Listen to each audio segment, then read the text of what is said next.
بسم اللہ الرحمن الرحیم والصلاة والسلام علی رسول اللہ وعلی آلہ وصحبہ اجمعین۔ معزز ناظرین و سامعین کرام، السلام علیکم ورحمۃ اللہ وبرکاتہ۔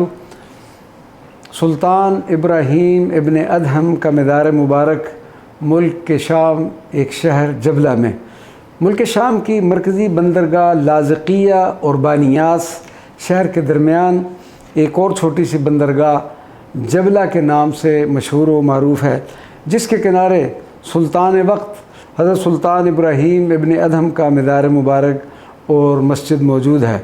حضرت سلطان ابراہیم ابن ادہم بلخ کے بادشاہ تھے۔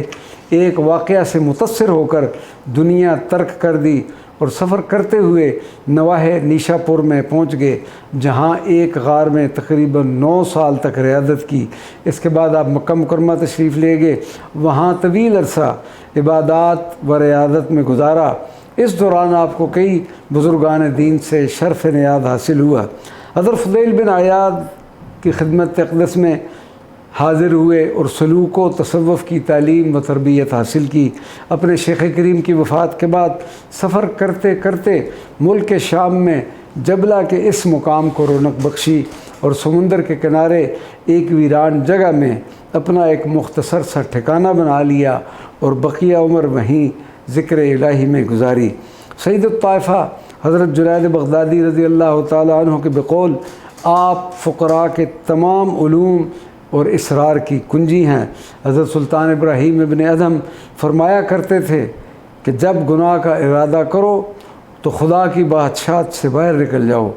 فقر کے متعلق ارشاد فرمایا کہ فقر ایک خزانہ ہے جسے اللہ تبارک و تعالیٰ نے آسمان میں رکھ دیا ہے، اور یہ وہ خزانہ ان لوگوں کے سوا جن سے وہ محبت کرتا ہے کسی کو عطا نہیں فرماتا۔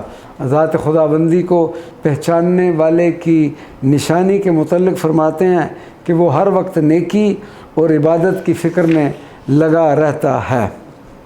ایک مرتبہ کسی شخص نے آپ سے پوچھا کہ حضرت اتنی بڑی حکومت چھوڑ کر آپ ویرانے میں بیٹھ گئے جہاں پر آپ کی بات سننے والا کوئی بھی نہیں۔